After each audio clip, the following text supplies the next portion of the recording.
Bom dia, ao vivo na TV 247, recebendo aqui Florence Bayon, presidente da Associação Français du Monde, que reúne os franceses em outros países, e que é candidata a deputada pela França. Pela segunda vez ocorre essa eleição, uma eleição onde votam os franceses que vivem na América Latina, em todos os países fora da França, mas ela é candidata a uma vaga para a América Latina e Caribe. Bom dia, Florence, obrigado por falar conosco. A primeira pergunta que a gente faz, que será traduzida, diz respeito a essa eleição. Quer dizer, por que você é candidata e qual que é a sua relação histórica com a América Latina? Pourquoi tu es candidate et quelle est ta relation historique avec l'Amérique latine? Bonjour, merci de me recevoir et merci de me traduire. En effet, les Français d'étranger ont la possibilité pour la deuxième fois d'élire des députés qui les représentent et qui représentent la circonscription dans laquelle ils se trouvent.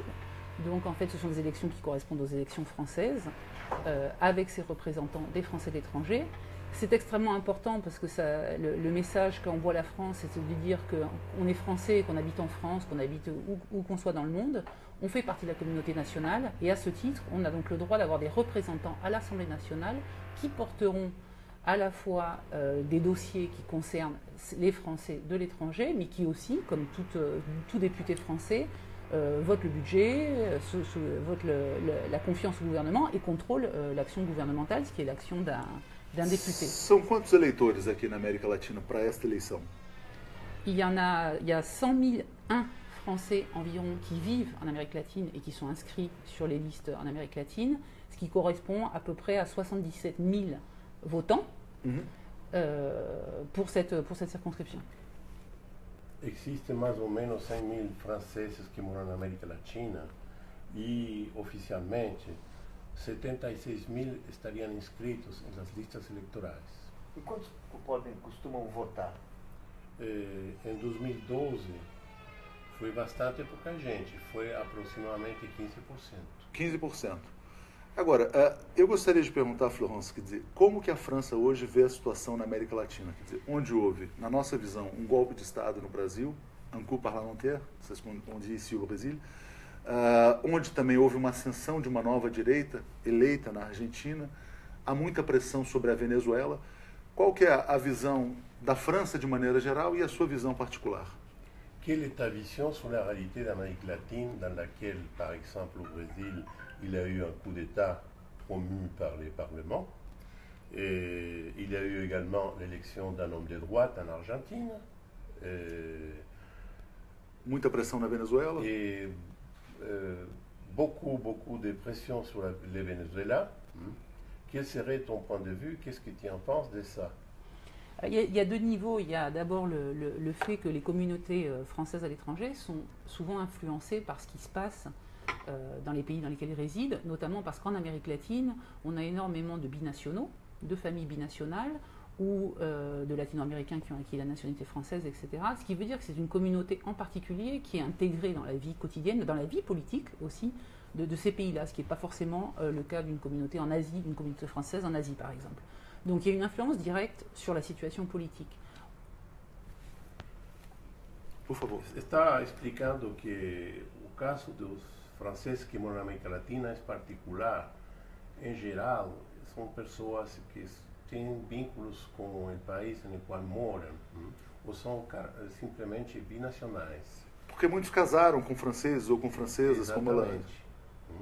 Ou seja, e por isso se envolvem mais na situação política. Segunda ou terceira geração. Esse é um fato objetivo e, desde esse ponto de vista, a reação deles está ligada a lo que uma parte da população de cada país expressa como opinião política. Em particular, aqueles que estão em torno da comunidade francesa. E temos que reconhecer que, em geral, são as classes médias altas. Perfeito, mas e a sua visão sobre o processo político no Brasil, por exemplo, mais especificamente? Ton opinion sur le procès politique au Brésil, la destitution de Dilma Rousseff et ce qui acontece aujourd'hui? Et justement, c'est par rapport à cette présence de la communauté française en Amérique latine est passée plus à gauche ces 10 dernières années, c'est ce que je voulais juste terminer de dire. justement sous l'influence de la présence de gouvernements progressistes en Amérique latine. Donc il y a eu quand même ce phénomène. Il dit que anglismo dice que tem uma progressão hacia a esquerda dos franceses que moram na América Latina, influenciados por o fato de que existiam vários governos de esquerda na América Latina e com bons resultados também. Et aujourd'hui c'est différent. Justement, avec un retour, on voit bien que dans de nombreux pays d'Amérique latine, la droite revient aux affaires, après en avoir été écartée, parce que c'est vraiment ça. Par rapport à la France, la vision de la France sur l'Amérique latine, c'est aussi important. On ne fait pas partie de l'agenda prioritaire du gouvernement français, quel qu'il soit, hein, de droite ou de gauche. L'Amérique latine, c'est pas ce qui intéresse en premier lieu. Acho que é importante esclarecer, ela dizia que a América Latina não é uma agenda prioritária dos governos franceses de forma geral, mais, de toute façon, quand nous avions Lula comme président, ils étaient très proches aux Français. Avec Sarkozy, il y avait des projets communs. Eu dizia que também, com Lula, houve vários projetos comuns entre o Brasil e a França. A senhora avalia que isso pode ser retomado em breve? Por favor. Il te demande si, parce que le Brésil a eu de très bons rapports avec la France, même étant Sarkozy le président français, à la période de Lula, si tu penses que cette proximité peut revenir aujourd'hui ou dans quelques temps, c'est-à-dire un rapport privilégié entre le Brésil et la France. Ça voit l'Amérique latine comme des pays où ça bouillonne, où ça change beaucoup. Ce qui n'est pas forcément l'adaptabilité au changement et pas forcément une qualité française. Donc ils sont extrêmement prudents quand même par rapport à ce qui se passe. Et je pense qu'effectivement, le Brésil reste vraiment un élément important de la coopération française en Amérique latine pour beaucoup de raisons. Je pense qu'en fait, pour l'instant, c'est comme suspendu jusqu'à ce que la sortie politique Então, do Brasil.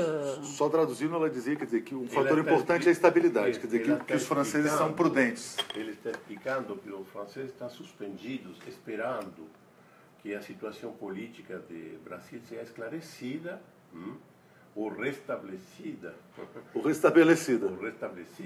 Para voltar a ter relações privilegiadas com este país. A visão de vocês, ou a sua visão sobre o que aconteceu no Brasil, foi de um golpe de Estado? Ah oui, ma vision personnelle, absolument. Absolument. Ela reconhece que para ela, aqui em Brasil, existe golpe de Estado. Absolument. Et ce n'est pas le seul exemple. On voit bien la reconstruction de la droite, c'est pour ça que je disais, elle revient aux affaires en Amérique latine, ce qu'on a vécu, ce qui s'est passé en Argentine, ce qui s'est passé au Pérou, ce qui s'est passé en Équateur. E essa é uma visão generalizada na França também, só para não perder esse ponto. Quer dizer, por exemplo, porque essa visão de que houve um golpe de Estado no Brasil, ela começa a se tornar dominante entre os brasileiros, mas não era assim. Agora, no estrangeiro, à l'étranger, a impressão que a gente tem é que já está consolidada essa percepção de que houve um golpe. Quer dizer, eu queria que a senhora falasse assim, quer dizer, olha, se essa visão sua, pessoal, também é a visão predominante entre os franceses. Il te demande si ta position au sujet de ce qui est arrivé ici au Brésil aujourd'hui est partagée par la population française, c'est-à-dire si les Français ont compris, ont perçu qu'ici il a eu vraiment un coup d'État. J'en suis pas convaincu. Je pense qu'on a une perception plus fine parce qu'on habite sur le continent, donc on a une meilleure connaissance des processus politiques des pays voisins. En plus, il se trouve que moi j'ai travaillé sur l'intégration régionale, donc les relations avec le Brésil à travers la UNASUR qui siège à Quito, etc. On a une perception qui est plus fine que la population française. Mais ce que je crois, c'est qu'aussi en vivant ici, nous savons tous, et vous qui êtes journaliste, le poids des médias et du message médiatique dont on est victime en Amérique latine et qui est complètement par le... Ela tocou num ponto importante, quer dizer, que é a influência negativa exercida pelo poder dominante dos meios de comunicação e de como isso distorceu a visão geral sobre o processo político. Eu queria perguntar uma coisa sobre o Equador. Nesse mundo da América Latina, indo para a direita, vamos dizer assim, o Equador foi um ponto fora da curva. Onde ela reside? Onde você reside.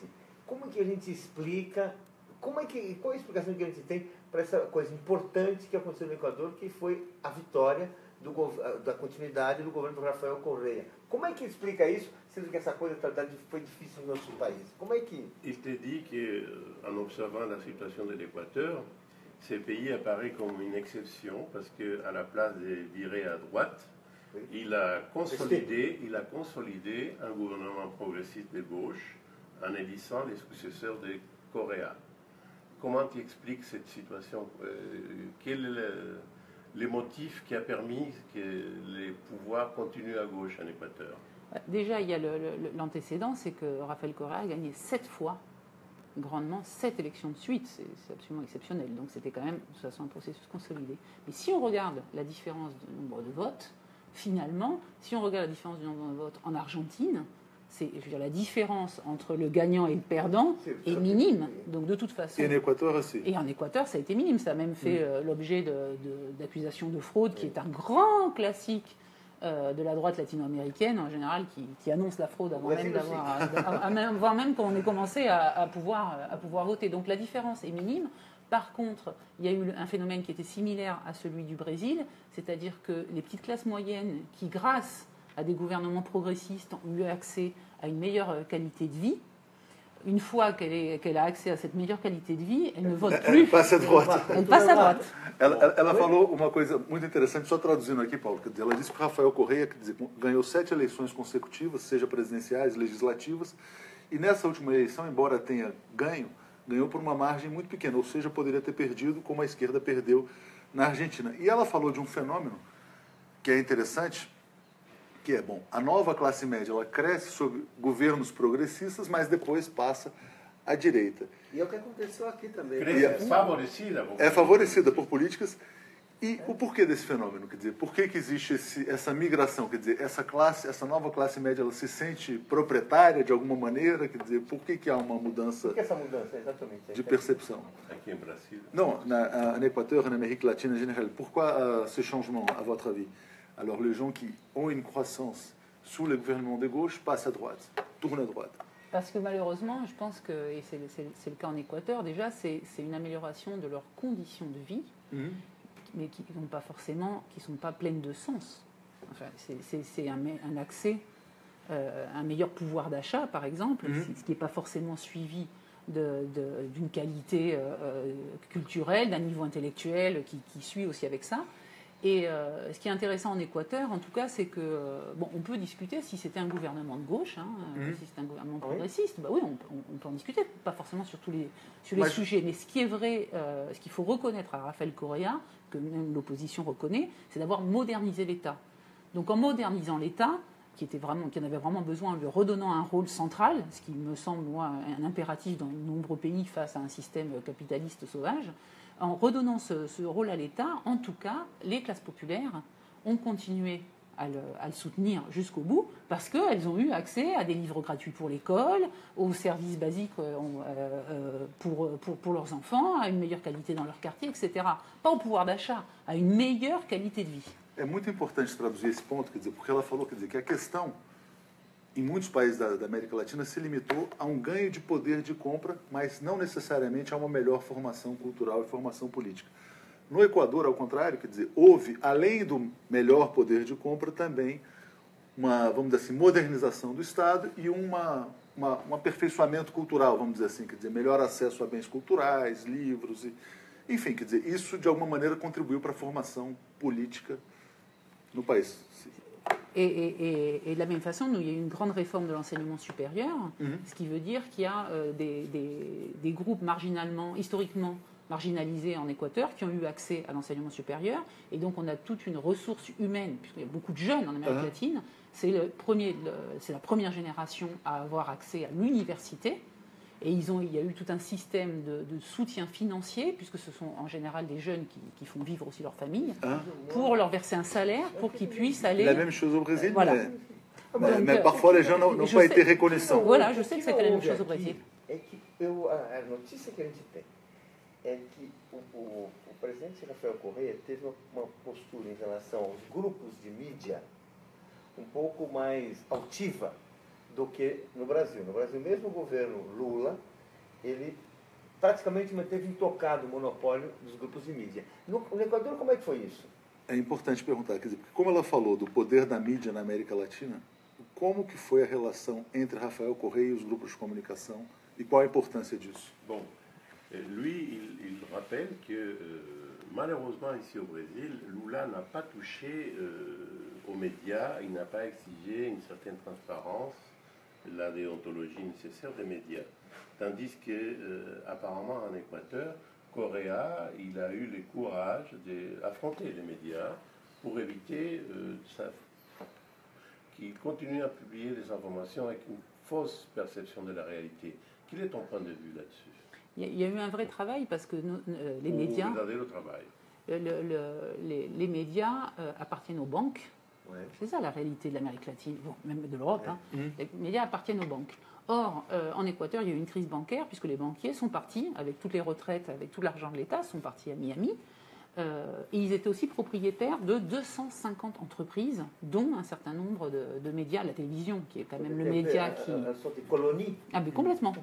Et Rafael Correa avait promis lors de sa première élection qu'il ferait revenir cet argent et qu'on saisirait tous les biens de ces gens qui sont partis avec l'argent. Et il l'a fait.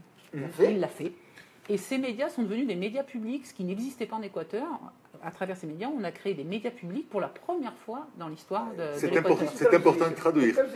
Bom, ela apontou uma questão muito importante aqui sobre o Equador, que assim, quer dizer, como no Equador, mas na América Latina inteira, os meios de comunicação, em geral, são controlados pelo sistema financeiro. Quando o Rafael Correa se elegeu, vários representantes da elite equatoriana, quer dizer, pegaram seu dinheiro, foram para Miami e tal, inclusive donos dos meios de comunicação. E que o Rafael Correa, logo que assumiu pela primeira vez, tinha como promessa, mas tomou decisões concretas no sentido de recuperar esse dinheiro que havia sido expatriado e também criou um sistema público de comunicação. E como funciona esse sistema público de comunicação no Equador, que foi criado ali? Quer dizer, como se chama esse sistema público? Só perguntar a pergunta. Por favor. Foram os antigos veículos que ele expropriou ou ele criou veículos novos? Como é que foi isso aí? Porque é muito interessante. Eu estive na Venezuela, eu vi que também foi uma confusão, mas enfim. Como é que foi no Equador? C'est les mêmes médias des banques et des oligarques qu'il a expropriés, où il a créé des nouveaux moyens de communication. Les deux choses. Mais je vois que j'ai affaire à des journalistes latino-américains parce que vous ne me posez des questions que sur l'Équateur. Il faudrait quand même parler des élections françaises. Non, on va pas. Après, on peut continuer. Non, en fait, les deux choses. Et c'est extrêmement important. Mais comme ça, vous aurez des votes ici. Hein. Au moins de nos lecteurs. Des binationaux. Non, il a fait les deux choses, mais c'est extrêmement, encore une fois, c'est remettre aussi l'État au centre, au centre de la vie d'un pays. Ces médias publics, il a fait la télévision, la presse, la radio, enfin c'est vraiment extrêmement complet. Il a aussi, parce qu'une des caractéristiques de Rafael Correa, enfin sa façon d'opérer en politique, ça a été de s'attaquer à chaque secteur, les uns après les autres. Hein, c'est pour ça qu'il s'est aussi ouvert beaucoup de fronts et fait beaucoup d'ennemis, mais de s'attaquer à chaque secteur en faisant le choix de la régulation des secteurs. Alors ça a parfois des effets collatéraux qui n'étaient pas souhaités, mais en tout cas c'est la seule façon. On le voit avec la mine, les propriétaires de mines, tout était au plus offrant. Donc les médias. Il y a eu un vrai travail pour des médias publics de qualité, qui sont vraiment, en plus, vraiment reconnus comme des médias de qualité pour avoir une information indépendante, en tout cas. Et donc certains ont été pris à ces banquiers qui sont deux frères, au banquier Isaías, et d'autres ont été créés. Et aussi, il y a eu le vote de la loi de la communication, qui n'est pas passé sans mal, évidemment, qui a été polémique, mais en tout cas, qui, par exemple, aussi a permis de revoir toutes les fréquences radio, une par une, de demander aux radios de présenter un dossier, d'expliquer qui ils étaient, etc. Parce que ça aussi, ça a été attribué au hasard, en fait. Muito importante traduzir aqui, quer dizer, ela falou, quer dizer, que não só ele retomou meios de comunicação que eram privados, como criou meios novos. E também aprovou uma lei de meios, como se fez na Argentina, uma lei que passou com dificuldades, mas que abordou todo o espectro da comunicação. Rádio, televisão, jornais. E nas rádios, quer dizer, todas as frequências foram vistas uma a uma, quer dizer, cada uma tinha que apresentar um dossiê, quer dizer, e tinha que se discutir a questão da propriedade, porque, se não me engano, quer dizer, ela mencionou que lá isso era usado como moeda política. como aqui no Brasil, quer dizer, onde as rádios são concessões políticas. Mas vamos falar da eleição francesa. Só mais uma pergunta, porque isso é muito importante isso. É uma coisa que alguém fez assim. Como é que é a questão da concentração da propriedade? Como é que ficou? Porque no Brasil uma grande questão é que você tem, pela lei ou não é pela lei, legalmente, você tem o mesmo grupo é dono de um jornal, de uma rádio AM, de uma rádio FM, de um jornal do interior, um jornal de bairro. Você uma tem cadena de rádio, uma cadena de televisão, uma cadena de rádio. Você rádio. controla tudo numa cidade, tudo no estado, tudo no país. Como é que é a concentração de propriedade no Equador? Assim, só para... Como é que era e comment elle était structurée, cette propriété des médias de communication en Équateur? La concentration, c'est du pouvoir. Alors, parce que tout simplement, à la différence de la France, où le monopole, on lutte contre les monopoles, difficilement, mais on lutte contre les monopoles. En Équateur, si on a de l'argent, on achète une usine de chaussures, une radio, une télévision. Enfin, on peut. C'est des monopoles de famille. En plus, c'est des familles qui ont les mêmes journaux pendant longtemps. Alors, ce qui est intéressant aussi, ce qu'a fait Correa, c'est que Rafael Correa, tous les samedis matins, fait une sabatina. Il a fait la dernière samedi dernier, qui est extrêmement intéressante dans la partie en particulier où il rend compte de l'action du gouvernement. Ce qui est, je pense, un travail. C'est les gens du peuple qui l'interrogent. Citoyen, vraiment de dire tout ce que fait le gouvernement. Donc ça a été intéressant. Et dans ces sabatinas, il s'en est beaucoup pris aux médias. Et dans le sens où, de manière très pédagogique, on explique que, par exemple, je ne sais pas, le gouvernement a fait telle action avec tel montant. Et on voit, à ce moment-là, à la télévision, il explique lui en disant, vous voyez, moi j'ai, je sais pas, investi 20 millions dans des écoles, des lycées, etc. Or, dans la presse, il est écrit, regardez, c'est écrit là, à la télévision, le journaliste dit que j'ai en investi que 2. Eh bien, c'est pas vrai, c'est faux. Et en fait, ils ont fait tout un travail le samedi matin, alors, par la télévision, parce que c'est le moyen le plus populaire qui arrive aux gens, d'expliquer, de démontrer la politique d'un gouvernement et aussi l'action des médias contre cette action gouvernementale. Perfeito. É muito importante dizer isso, quer dizer, ela destacou aqui, quer dizer, que o Rafael Correa criou um programa de fazer sabatinas semanais. Então, uma vez por semana, ele reunia uma televisão pública, mostrava suas eventuais realizações e confrontava, mostrava a maneira como isso estava sendo retratado pela imprensa local. Ou seja, ele dizia, bom, eu fiz isso aqui, investi 20 milhões, mas aqui eles estão dizendo que são 2. Não, não é verdade, são 20. E assim ele fazia o confronto direto. Mas eu queria te perguntar, Florence, quer dizer, sobre essa eleição francesa. Você sendo eleita deputada dos franceses para a América Latina, qual será a sua atuação? Porque você não vai estar mais na América Latina, você vai para Paris, para a Assembleia Nacional. O que os franceses e os não franceses também, o que a América Latina pode esperar de você como deputada? Qu'est-ce que l'Amérique latine peut attendre de votre mandat? Il te dit quelque chose qui n'est pas exact, c'est-à-dire qu'une fois que tu seras élu député, tu partiras, tu resteras à Paris. C'est pas vrai? Non, parce qu'il continue mas eu achava que era... Mas ela não vota lá? Mas sua base é Paris. Sim, Paris, lógico. votar na Assembleia. Tem a obrigação de participar nas comissões de trabalho da Assembleia, das sessões plenárias, mas os deputados franceses estrangeiros vivem viajando. Ok. Bom, agora ele pergunta, ele te demanda, quelle sera ton attitude si tu es élu député française pour les territoires de l'Amérique latine, en rapport à ces continents et aux relations qui devraient exister entre la France et l'Amérique latine? Alors déjà, effectivement, si je suis élue, je suis basée à Paris. Les députés, effectivement, des Français de l'étranger ont droit à plus d'absence, puisqu'il faut qu'ils parcourent leur circonscription. Et je pense que c'est essentiel. Enfin, il ne s'agit pas de se faire élire pour aller à Paris et oublier d'où on vient. Moi, je suis une candidate du terrain. Je ne suis pas parachutée par un parti politique. Je ne suis pas venue une semaine en vacances à Cancun et je ne me suis pas décidée pour être députée. Je suis spécialisée de l'Amérique latine. J'habite en Amérique latine. Je sais ce que c'est la réalité d'une Française d'Amérique latine avec les enfants au lycée français, trouver un travail, avoir des papiers en règle quand on n'est pas d'ici, etc. Tout ce qui concerne un Français d'Amérique latine. Une fois élu à Paris, il y a plusieurs aspects. Il y a, comme je disais, le même travail qu'un député national de vote des lois du gouvernement, enfin, etc., de cette relation au gouvernement. Ça, c'est une première question, vu qu'on a, a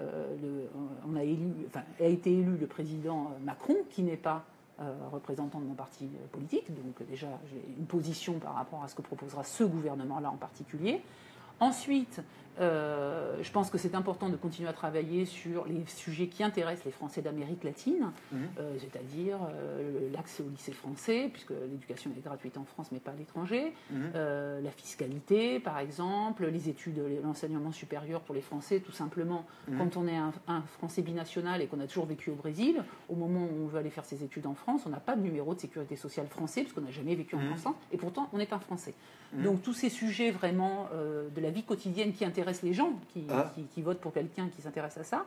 Et le troisième volet, ce sont les relations de la France comme État, comme pays, comme gouvernement avec l'Amérique latine. Okay. Et j'espère bien, justement, par rapport à ce que je disais au départ, pouvoir nous remettre plus au centre, en tout cas sous le regard de l'État français. Alors, je vais traduire un peu ici. Bon, elle disait que...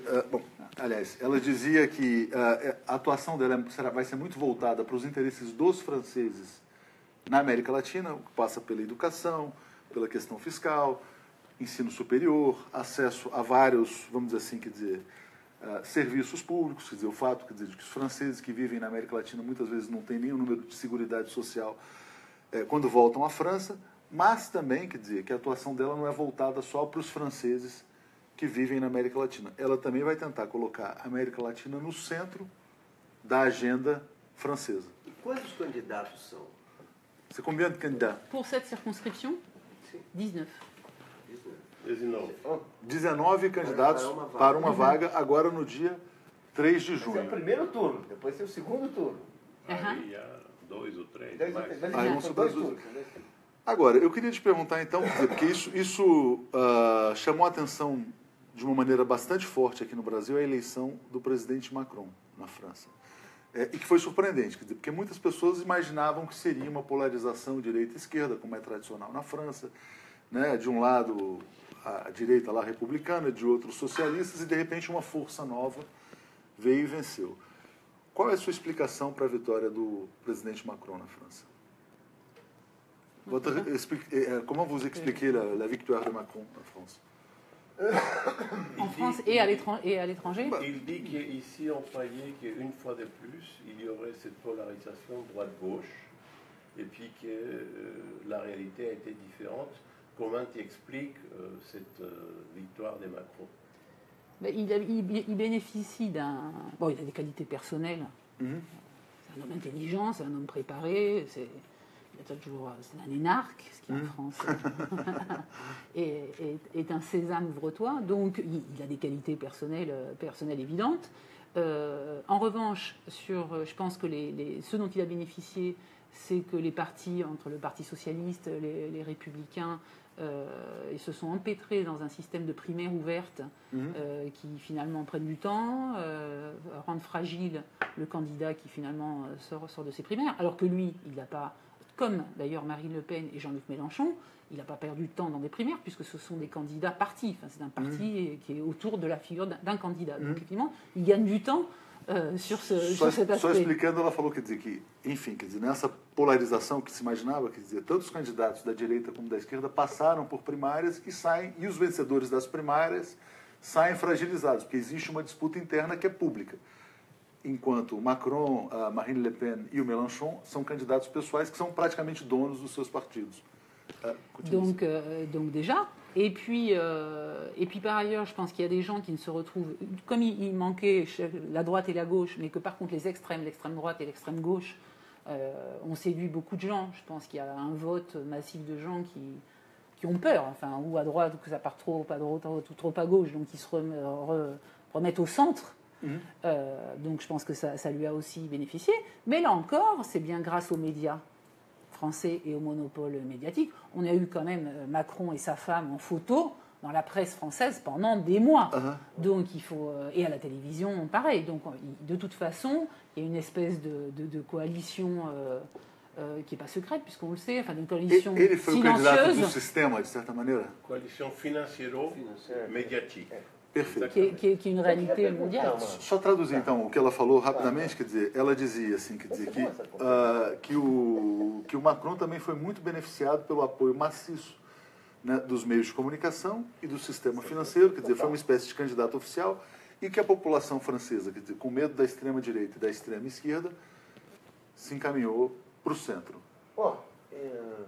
Eu estive na França durante o mês de maio e vi o comício do Mélenchon lá na République, vi os debates e tal. Embora o Mélenchon fosse um candidato bastante, não sei se chamar radical, mas ele não era um candidato extremista. Ele é um Mélenchon ali, né? Uma velha, toda história política, tem várias, uma história política que eu conheci um pouquinho também. Mas a minha pergunta é, se a gente somar o voto do Mélenchon com o voto do Benoît Hamon, a gente chega a mais do que o voto da Marine Le Pen. O Macron. Não, o Macron no fim ele estava um pouco mais alto, inclusive. Eu pergunto, por que foi tão difícil unificar essa esquerda? Porque o discurso do Benoît Hamon, lá em Bercy, era um discurso de esquerda, não era um discurso... Não, era um discurso de esquerda, voltava aos princípios do Partido Socialista, falava do Jean Jaurès, era uma coisa... Estamos ali de volta, né? Por que não deu para unificar? Por que isso aí não sai? Porque, vamos dizer assim, porque o Macron, vamos dizer assim, ele é um sujeito, mas claramente ele vai fazer um governo que vai tirar benefícios de trabalhadores, ele vai fazer um governo centro-direita. Sabe? Por que não deu? Assim, que você como quadro, como tem experiência, por que você acha que não deu? Alors, pour faire une alliance, il faut être deux à être d'accord. Et d'abord, je pense que Mélenchon n'a jamais eu l'intention de passer un accord avec Hamon. Il pensait qu'il gagnerait, donc il va passer des accords avec personne. Et puis, il faut le dire, je sais que c'est désagréable, mais les gens de la France insoumise se sont, durant toute la campagne, tous les jours sur la page de Benoît Hamon, l'ont insulté copieusement, ces gens-là. Moi, je peux en témoigner, puisque je suis candidate socialiste. J'envoie des messages à toute la communauté française en Amérique latine, et je reçois deux types de mails d'insultes, du Front National et de la France insoumise. Donc, s'il y a bien, et d'ailleurs Mélenchon l'a dit, s'il y a bien quelque chose auquel il se consacre, c'est à essayer de faire mourir le Parti socialiste. Donc je pense, moi, comme socialiste, que moi, par exemple, je n'étais pas du tout favorable à ce qu'on fasse une alliance avec Mélenchon, même s'il l'avait accepté, parce qu'effectivement, je ne me sens pas représentée par un certain nombre d'abord de ces propositions. Tout simplement pourquoi? Parce que je trouve que Benoît Hamon, non seulement a un discours de gauche, mais a un programme de gauche. Il a un programme de gauche qui est faisable. C'est pas la peine, encore une fois, de générer autant d'attentes sur des réformes qui après n'existeront pas, comme je considère que l'a fait Mélenchon. Les choses, c'est pas possible de le faire. Et je pense que les gens ont maintenant besoin de représentants politiques qui leur disent la vérité. Il faut toujours faire le pari de l'intelligence de l'autre et lui dire jusque-là on pourra le faire. Et ça, en fait, c'est pas possible. Donc, je pense que de toute façon, ce qui nous est arrivé aussi au Parti Socialiste, c'est qu'à la fin, avec ce discours justement du vote utile, on a dit aux socialistes, bon, pourquoi vous allez voter pour un candidat qui ne va rien faire? Votez directement pour Mélenchon. Il a bénéficié de toute façon d'un report de voix de nombreux socialistes. Moi, en ce qui me concerne, j'estime que la loyauté, c'est un principe de gauche en politique. Et en tout cas, moi, j'ai fait la campagne du candidat Hamon. J'ai voté Hamon. J'ai vu qu'il y avait maintenant des t-shirts. Je crois qu'il a eu 6,2. Il y a maintenant des t-shirts. Je suis 6,2. Et depuis, je suis 6,2. Só traduzindo aqui, ela falou uma coisa interessante. Que o partido do Mélenchon, a França insoumise, a França insubmissa, a França que não se submete a nada, quer dizer, extremamente radical, e que ela, como socialista, quer dizer, ela recebia agressões da extrema-direita, do Front National, e recebia agressões da França insubmissa, e que seria muito difícil qualquer tipo de acordo posterior, dada a atitude da esquerda radical. E também, quer dizer, ela coloca, quer dizer, que essa esquerda, muito à esquerda na França, de certa maneira, como é que eu diria, menospreza a inteligência alheia e, de certa forma, promete coisas que não são alcançáveis, na visão dela. Mas eu queria colocar uma última questão para a gente fechar, se a senhora está otimista ou não com o governo Macron. Porque existe houve uma sensação de alívio na Europa, porque se a Marine Le Pen tivesse vencido, seria para muitos o fim da Europa. Agora a gente já sabe, a Europa não vai acabar, mas a França vai ter um bom destino com Macron? Je pense que ce sur quoi on est sourd et on n'avance pas, c'est que quand même, il y avait eu son père en 2002, de Marine Le Pen, maintenant il y a eu elle, et de toute façon, une fois qu'on est soulagé, on oublie que quand même, il y a des gens qui amènent des candidats d'extrême droite au deuxième tour, et qu'on devrait vraiment réfléchir, avant d'attendre 5 ans, sur pourquoi autant de Français votent pour Marine Le Pen. Alors, elle parle certainement de sujets dont personne ne veut parler. Après, elle y apporte de très mauvaises solutions. Et puis, ça fait 30 ans qu'ils disent la même chose. Alors qu'en 30 ans, le monde a évolué. Donc, déjà ça, c'est un mauvais signe. Mais en tout cas, je trouve qu'on ne s'occupe pas après, entre deux périodes, où on fait le front républicain. Ça, pour une première chose. Le gouvernement de Macron, à mon avis, le moindre mal qui va nous arriver avec Macron, c'est qu'on va rester immobile. Parce qu'en fait... on peut toujours, il y a cette espèce de pragmatisme un peu anglo-saxon de dire il faut prendre ce qui est bien. C'est le risque. Il faut prendre ce qui est bien à droite, il faut prendre ce qui est bien à gauche, l'important c'est ce qui est bien. Tout ça c'est très anglo-saxon. C'est très. Mais je ne suis pas sûre qu'en France ça fonctionne. Et en fait les forces vont s'annuler parce que je ne suis pas très optimiste sur la réalité d'un gouvernement avec un peu de droite, un peu de gauche, un coup on passe à droite, un peu moins à gauche. Maintenant, moi si je suis élu dans cette Assemblée nationale-là, on va avoir affaire à des gens qui ne sont pas du tout préparés, puisqu'il y a beaucoup, là on voit sur les candidats législatifs, beaucoup d'improvisation. Parce que cette fameuse société civile, il faudrait quand même que quelqu'un à un moment dise, mais qui c'est la société civile Moi je considère que dans la mesure où j'ai eu une vie professionnelle et que je suis candidate à une élection politique, je suis donc la société civile. Je comprends ça comme ça. Qu'est-ce que c'est cette société civile? Donc on va se retrouver à l'Assemblée nationale avec des gens qui n'ont aucune préparation politique, qui n'ont jamais participé ni d'un parti politique, ni d'une association, ni pour les parents d'élèves, ni pour leur quartier, qui n'ont aucun sens du collectif, qui est quand même tout à fait, la nature même de l'action politique, c'est le sens du collectif. Donc on va avoir affaire à ces gens-là. En ce qui me concerne, si je suis élue, je considère qu'il faut ni être dans la critique systématique, c'est pas non plus productif, ni dans le soutien BA. Donc sur toutes les questions sociales, je pense que comme socialiste, comme élu socialiste, il est hors de question qu'on accompagne le gouvernement sur des questions, sur des lois qui pourraient porter atteinte aux droits des personnes, aux droits des travailleurs.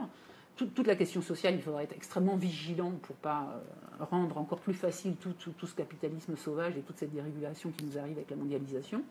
Et par ailleurs, si le gouvernement a des propositions sur lesquelles on peut être compatible, des propositions transversales sur des sujets de société, par exemple, au contraire, je trouve qu'il faut là faire en sorte de voir l'intérêt général, qui est de faire avancer ce pays et de faire avancer la population. Bom, traduzindo aqui, quer dizer, então ela falou, quer dizer, que o Macron, de certa maneira, foi mal menor para a França, acha que existe risco de paralisia, quer dizer, porque é governo que vai pegar pouco da direita, pouco da esquerda, pouco daqui, pouco dali, sem uma identidade muito clara, né? E disse também, quer dizer, que ela não é muito otimista sobre esse arranjo que é meio direita, meio de esquerda e que não tem essa direção muito concreta. Além disso, ela comenta, quer dizer, como vai haver uma renovação muito grande na Assembleia Nacional, muitas pessoas serão eleitas com muito pouca experiência, né? Inclusive de muito pouca experiência até de atividade civil, seja em associações de classe, associações de pais, quer dizer, pessoas que jamais tiveram nenhuma experiência coletiva e que vão estar nessa Assembleia Nacional. Mas, de toda maneira, é um mal menor em comparação com o que seria a Marine Le Pen. E ela também comentou antes, quer dizer, que é muito importante que os franceses façam uma reflexão, porque antes da Marine Le Pen já houve o pai, né, que foi candidato, Jean-Marie Le Pen, que teve uma votação importante, quer dizer, por que os franceses votam tanto à extrema-direita. Eu queria te agradecer, Florence, por participar aqui, obrigado pela tradução também.